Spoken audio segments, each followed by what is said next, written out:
Le capitaine Ibrahim Traoré s'adresse à la presse nationale et internationale pour répondre avec clarté et détermination aux questions de défense, de sécurité et de souveraineté du Burkina Faso. Face aux défis du moment, il livre une analyse lucide de la situation, expose les stratégies engagées pour protéger la nation et affirme la détermination du pays à rester debout et maître de son destin. Un message fort, empreint de vérité et de patriotisme, qui illustre la vision d'un leader résolu à protéger son peuple. Voici les moments forts de cette intervention exceptionnelle. Abonne-toi et active les cloches de notification pour ne rien rater de l'actualité burkinabé. Bonsoir, Excellence. Bonsoir. Alors, certains de vos détracteurs vous ramènent régulièrement une phrase, et cette phrase remonte aux premiers instants de votre prise de pouvoir, quand vous disiez que si tout est mis en œuvre, 3 mois suffiraient pour tendre vers la fin de la guerre.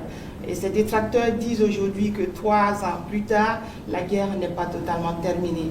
Monsieur le Président, ce soir, que leur répondez-vous? D'accord, merci beaucoup. Et merci à tous d'être venus pour cette interview. C'est vrai, c'est ce que nous aurons souhaité, mais les choses n'ont pas été comme on le pense. Et je dis si tout est mis en œuvre. Alors, il y a plusieurs perspectives à mettre en œuvre pour pouvoir atteindre cet objectif dans ce laps de temps. Mais tout n'a pas été mis en œuvre comme on le souhaitait. Primo, l'adversité. Alors, dès que nous sommes arrivés au pouvoir, nous aurions espéré qu'on nous laisse travailler très rapidement et pouvoir avancer. Malheureusement, certaines personnes nous ont approchés et ont voulu que nous allions dans leur sens parce que leur objectif n'était pas que la guerre finisse de sitôt. Je veux parler de certaines forces étrangères qui étaient présentes sur notre sol. On a eu des débats houleux avec des diplomates venus d'ailleurs sur la question, mais personne ne voulait qu'on aille dans le sens de finir cette guerre. Nous l'avons compris à travers les messages. S'il arrivait que des gens viennent jusqu'à nous dire qu'il faut qu'on accepte qu'ils soutiennent les terroristes et nous soutenir également, ça veut dire ce que ça veut dire, c'est une guerre entretenue. Donc nous avons très vite compris, on s'est débarrassé de toutes les forces qui étaient présentes ici, que ce soit les forces françaises, les forces américaines, et nous avons compris que la lutte sera âpre. La deuxième chose aussi était nous croyions que nous avions quand même un minimum d'armes et de munitions en stock. Aujourd'hui, je peux vous dire ce que j'ai trouvé par exemple en stock. Il y avait en tout et pour tout au Burkina Faso moins de 100 000 cartouches de Kalachnikov. Et les armes, nous avions à peine une centaine. Comment est-ce qu'on pouvait faire la guerre? Donc, il fallait se rééquiper, redoter l'armée en effectifs, en armement et tout. Ce qui a fait que l'objectif de 3 mois, si ces conditions préalables étaient réunies, c'était bien possible. Mais il n'y avait rien. On n'était pas préparé à la guerre, tant sur le plan équipement que sur le plan effectif. Justement, Monsieur le Président, vous venez de le dire, hein, quand vous prenez le pouvoir, si on veut caricaturer, il y avait plus d'hommes que de munitions dans l'armée burkinabé. Et aujourd'hui, où en est-on avec le programme d'armement de cette armée-là? Et puis, quels sont les signes qu'elle est en train progressivement de monter en puissance? Très bien, je l'ai dit, je ne peux pas dépeindre toute la situation qu'il y avait, c'était catastrophique. Et comme je l'ai dit, vous pourrez enquêter.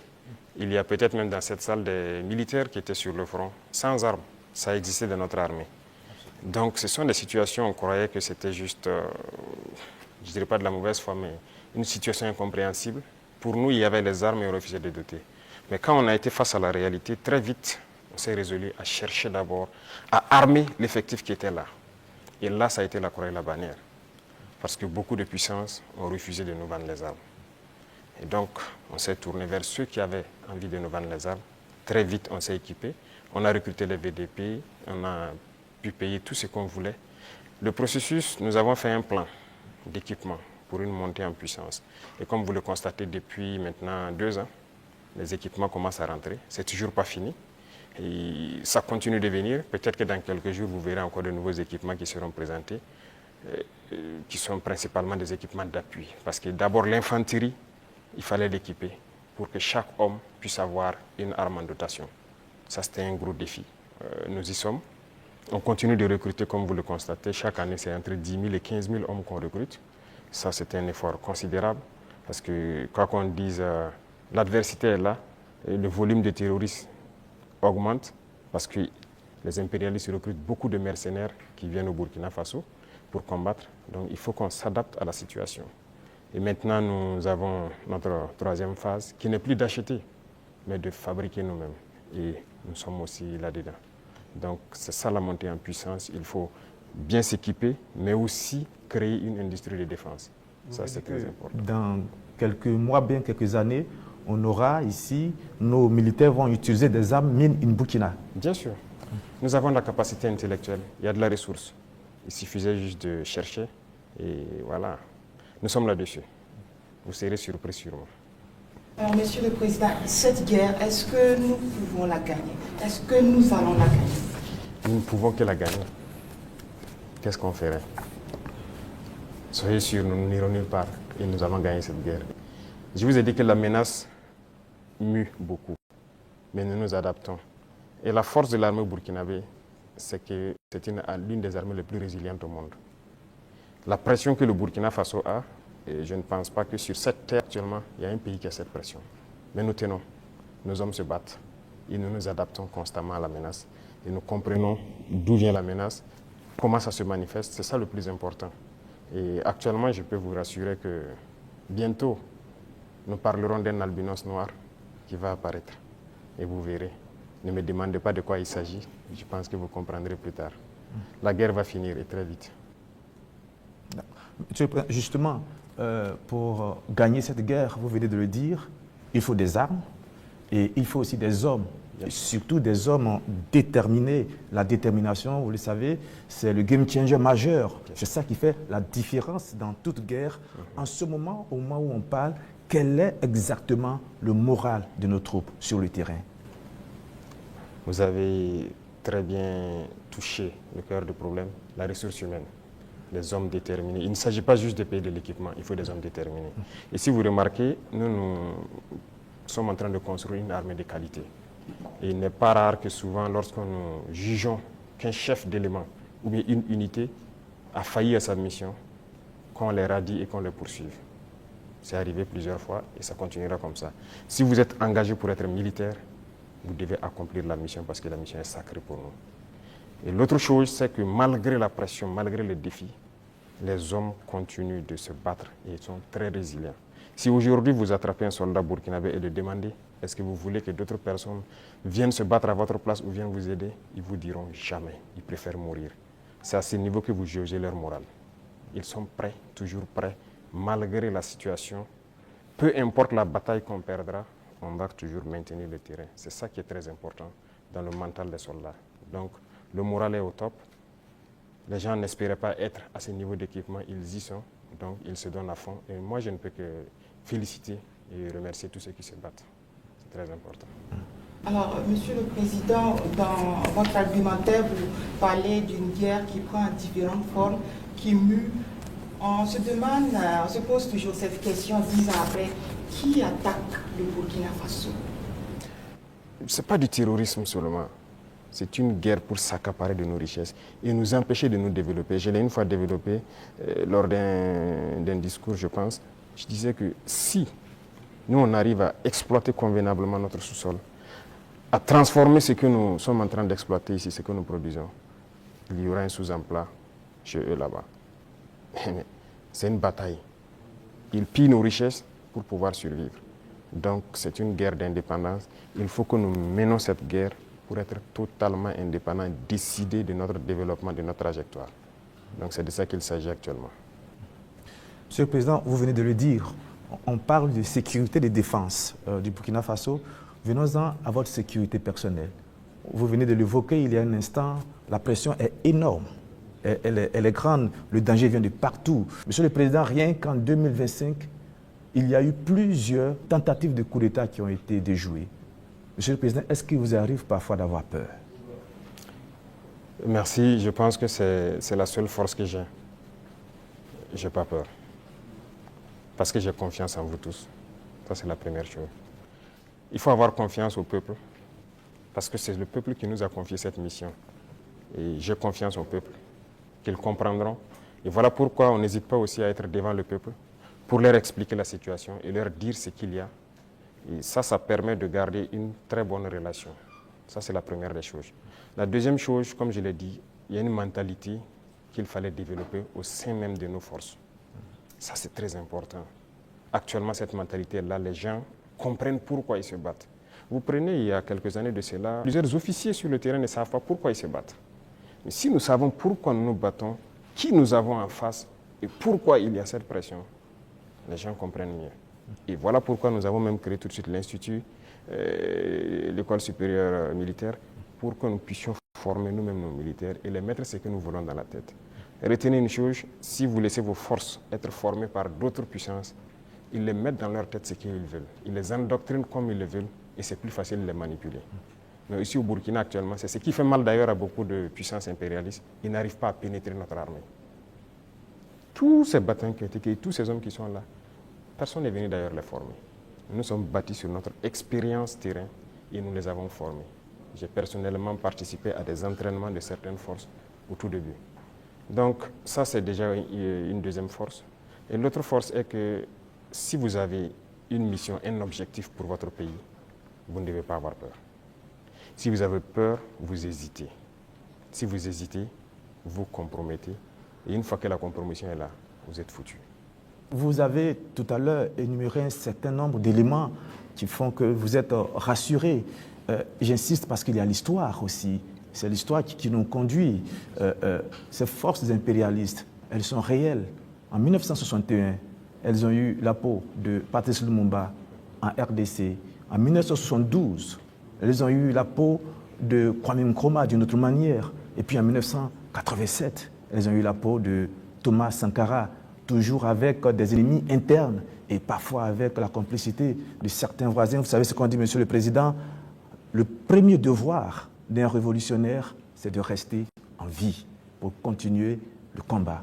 Monsieur le Président, est-ce que vous pouvez rassurer toutes ces personnes, tous ces hommes, ces femmes d'ici et d'ailleurs qui commencent à espérer que vous allez rester en vie?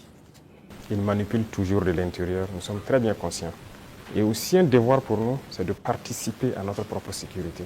Ce n'est pas aujourd'hui de dire que je suis chef d'État et voilà, je confie la sécurité juste à des gens. Non, tout le monde participe, moi-même je participe.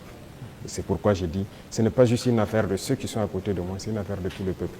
Et la sécurité, ce n'est pas une affaire d'hommes de tenue et tout ce que vous pouvez imaginer. C'est tout un ensemble. C'est aussi des comportements, des manières de vivre. Il faut éviter beaucoup de choses que peut-être des erreurs ont été commises dans le passé. Et nous avons lu beaucoup sur tous ceux dont l'impérialisme a eu la peau et nous avons appris beaucoup de leçons. Voilà pourquoi on dit on ne laissera pas les choses se répéter. On anticipera, quitte à ce que les gens interprètent comme ils veulent, on va anticiper. Mais parce que nous avons compris le message, l'espoir qu'il y a, on fera tout pour anticiper toujours les actions de l'impérialisme. Monsieur le Président, du regard de la journaliste que je suis, je me dis qu'il y a un encerclement des pays de l'AES. Quand je regarde un peu en Côte d'Ivoire, il y a un camp militaire à Odiéné, près du Mali et du Burkina. Le Sénégal installe des unités à la frontière avec le Mali, sans oublier également le Bénin qui fait frontière avec le Burkina Faso et le Niger. Est-ce que, Monsieur le Président, vous partagez ce point de vue? Est-ce que vous voyez les choses de cette manière? Je pense que quand vous décidez de faire la révolution, il faut vous apprêter à cette adversité. C'est logique qu'ils nous encerclent. C'est logique qu'ils essaient de nous faire tomber. C'est logique. C'est comme je dis, c'est une bataille. Ils se battent pour leurs intérêts. Et c'est à nous, si on a décidé de faire la révolution, de tout mettre en œuvre pour que cet encerclement soit vaincu. Vous voyez, l'Afrique, on a l'habitude de ne pas avoir d'abord une armée forte. Il n'y a pas d'État s'il n'y a pas d'armée forte. Mais bon, c'était le système. Comme je l'ai dit une fois aux couleurs, ils sont venus nous flatter. Non, il ne faut pas vous armer. Même dernièrement, je pense qu'il y a dans une interview un général américain qui l'a dit encore que nos pays n'ont pas besoin d'être militarisés. C'est leur conception. Nous sommes comme des enfants, c'est eux qui doivent venir s'asseoir, faire la sécurité pour nous. Et beaucoup de pays sont dans cette situation. Ils ne construisent pas d'armée. Et quand la situation arrive, c'est le chaos. Nous sommes en train de construire une armée forte. Voilà pourquoi j'ai dit on se bat en burkinabé et on se forme en burkinabé. Ça, c'est très important. Avant, c'est quoi? Chaque fois, les forces étrangères, tout le monde vient pour former vos soldats. On vous prend comme des moins que rien. Aujourd'hui, beaucoup de forces étrangères cherchent à venir s'entraîner avec nous. Vous n'allez pas imaginer. Les plus grandes puissances cherchent à venir s'entraîner avec nos soldats. Mais ce n'est pas juste l'entraînement. Ils veulent apprendre comment on fait, comment on procède, qui nous entraîne. Mais personne aujourd'hui ne sait comment les birs sont formés, comment on les entraîne, comment on les équipe. Pourquoi nous on croit que c'est les autres qui doivent venir nous former? Ils n'ont pas créé quelque chose. Ils ont réfléchi, nous sommes dotés de cerveau. Donc il faut une armée puissante pour faire face à l'adversité. Ils vont continuer à nous encercler. Parce qu'il y aura toujours en Afrique des États comme ça, des chefs d'État comme ça qui vont autoriser. Parce qu'ils ont les mains liées, ils trahissent toujours, ils vont accepter toujours que les impérialistes viennent chez eux pour attaquer leurs propres frères. Ça, si vous acceptez la révolution, vous devez partir avec ce concept. Ça va exister. Donc on n'y peut rien, on fait avec, mais c'est à nous de nous préparer pour que l'encerclement soit nul, qu'ils ne puissent jamais atteindre leur objectif. C'est tout. Donc on fait avec. Tout récemment, la CEDEAO a tenu un forum des chefs d'état-major général des armées d'Afrique. Le Mali et le Burkina Faso n'y étaient pas, mais le Niger, si. On sent un manque de solidarité, vous qui êtes au sommet de l'État. Qu'est-ce que vous pouvez nous dire? Bon, pas un manque de solidarité. Retenez que c'est une confédération, ce n'est pas une fédération. Sur certains aspects, on fait beaucoup de choses, en tout cas en tandem, mais dans la charte, il est dit que des pays peuvent décider des relations et de ce qu'ils peuvent faire. On ne peut pas dire à tel pays de ne pas collaborer avec tel pays, non. On n'est pas à cette étape d'abord. On est en train de consolider la confédération sur les aspects, un bon nombre d'aspects de développement, de défense et de diplomatie. Et après, on va passer à la fédération. Ce sont des étapes. Donc, le Niger peut participer à des rencontres. La confédération, on ne se ferme pas. On fait des ouvertures, on côtoie tout le monde. Nous sommes très panafricanistes, on est vraiment ouverts à l'intégration, à tout ce qu'il y a, mais avec des principes. Alors, exceptionnellement, d'accord. Comme il s'agit de défense et de sécurité, on vous laisse une dernière question. Merci Sagnon, mais la question que je vais poser, pardonnez-moi, ne fait pas partie de la défense ni de la sécurité, mais de vos relations avec nous, les médias. Monsieur le Président, est-ce que vous avez un problème particulier avec les médias, donc avec nous les journalistes? Je dis cela parce qu'on a l'impression qu'il y a eu un malentendu. Je parle des médias nationaux, pas des médias internationaux dont certains sont tombés dans la poubelle depuis un certain moment. C'est un fait. Et pas des médias nationaux. On a l'impression qu'il y a eu un malentendu au début et il y a quelque chose, un brouillard comme ça qui est là. Comment vous analysez la situation, Monsieur le Président? Vous savez que je ne suis pas hypocrite. Il y a eu un malentendu. Il y a eu un brouillard au début, mais aujourd'hui, je dois dire que je félicite beaucoup de médias pour leur travail professionnel. Il faut éviter de suivre le travail de l'impérialisme. Certes, beaucoup parmi vous ont été formés par eux. C'est ça, vous avez été à l'école du blanc, comme on aime le dire. C'est eux qui vous ont formé au journalisme. Donc moi, je ne vous en veux pas souvent quand les gens essaient de se comporter comme eux. Mais je parle pour que les gens prennent conscience qu'il s'agit de notre patrie. Regardez ce matin, par exemple, lisez les titres des journaux en France. Ils vous diront peut-être qu'il y a une mobilisation pour mettre la pression sur le Premier ministre. Ils ne vous diront pas qu'il y a eu une marche contre le pouvoir ou quelque chose. Mais si c'était au Burkina, vous direz qu'il y a une marche contre le pouvoir. Vous comprenez? Les Français nous appelaient, ils continuent de nous appeler putschistes, des jeunes et quoi. C'est du français. Mais des journalistes nous appelaient aussi putschistes, jeunes ici. Pourquoi suivre les yeux fermés? C'est de l'esclavage toujours. Moi, je veux qu'on quitte cela. Chaque État doit se battre pour ses intérêts. Les journalistes se battent pour leurs intérêts. Pourquoi nous, on ne doit pas se battre pour nos intérêts en Afrique? Donc c'est ça, ce n'est pas uniquement les journalistes. J'en viens à certains intellectuels qui sont sur des plateaux de télé en Afrique aussi. Quand ils prennent la parole, vous posez des questions, mais est-ce qu'il est africain? Ou bien génétiquement, il n'est pas là, quoi. Il n'est pas avec nous. C'est une réalité. Un retard. Oui, il faut se décoloniser les mentalités, les manières de faire. Chacun doit se battre pour sa patrie. Vous pouvez avoir une information qui est peut-être vraie et juste, mais vous décidez de ne pas sortir l'information. Parce que ça peut porter préjudice à la défense nationale, à la sécurité, à la cohésion, et ainsi de suite. Ça, c'est une décision souveraine, parce que vous voulez préserver votre pays. Mais on ne dit pas seulement dès qu'il y a une information, il faut la sortir. Non, ce n'est pas comme ça. Et très souvent, les journalistes, comme on aime le dire, le train qui vient à l'heure, ça ne les intéresse pas. C'est le train qui est en retard. Vous le savez, Monsieur le Président, donc vous nous comprenez de temps en temps. Ah oui, mais il faut éviter ça. Moi, je veux maintenant que vous vous intéressez au train qui vient à l'heure. D'accord. Je voudrais vous laisser avec une phrase qui est la devise d'un grand club européen. C'est celle-là: notre maillot peut être tacheté de sang, de boue et de sueur, mais jamais de honte. C'est tout ce que je vous souhaite, Monsieur le Président. Merci beaucoup. Merci grandement. À travers cette rencontre avec la presse nationale et internationale, le capitaine Ibrahim Traoré a réaffirmé avec force sa vision pour un Burkina Faso souverain, uni et déterminé à assurer sa sécurité. Ses propos traduisent la volonté d'un leadership engagé, proche du peuple et tourné vers l'action. Entre vérité, responsabilité et patriotisme, son message inspire confiance et espoir pour l'avenir. Dans un contexte de défi sécuritaire, il rappelle que la défense de la nation repose avant tout sur la solidarité et le courage collectif. Une parole forte qui continue de résonner au-delà des frontières. Abonne-toi et active les cloches de notification pour ne rien rater de l'actualité burkinabé.